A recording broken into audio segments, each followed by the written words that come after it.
This is a heels elevated goblet squat to a box. Now the height will vary depending on what you're prescribed. So this here would be about 90 degrees of hip flexion, 75, 80, 60 degrees of hip flexion roughly. So pay attention to your notes, see what you're prescribed. You might need to get creative in terms of how you add elevation to that bench or box. Now when we set up here holding onto your weight, it could be a dumbbell or kettlebell, doesn't matter. You're going to start with your heels elevated. Now I'm using wedges, no more than 10 degrees here. Ideally we want something that our foot can get flat, but you even might be prescribed to have two small like fractional weight plates underneath your feet as well. From here, holding onto my weight, generally speaking, I'll have you reach a little bit forward with those elbows to get that rib cage back. Slight tuck of your pelvis to keep your pelvis neutral.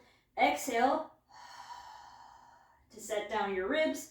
From here, we lead with the knees. Think soft knees. Knees go forward. Touch the bench. Push through the ground to come up. We match our breathing. Inhale.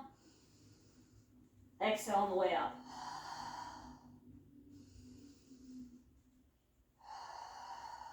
Gaze looks straight ahead the entire time. Now, if I were prescribed something like 75 degrees of hip flexion, I'm using a step here. I can do my same exercise in a slightly elevated position, so a little bit less hip flexion. Get that reach forward to the box.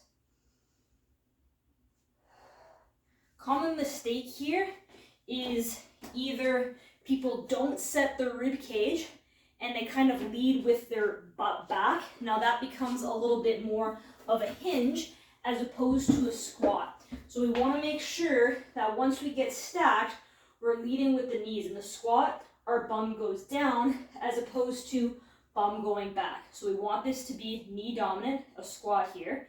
Another common mistake is that people will dump their pelvis forward and extend through their back. Now the weight in front should help counteract that, but just be aware of that we want to stay stacked through the movement the entire time.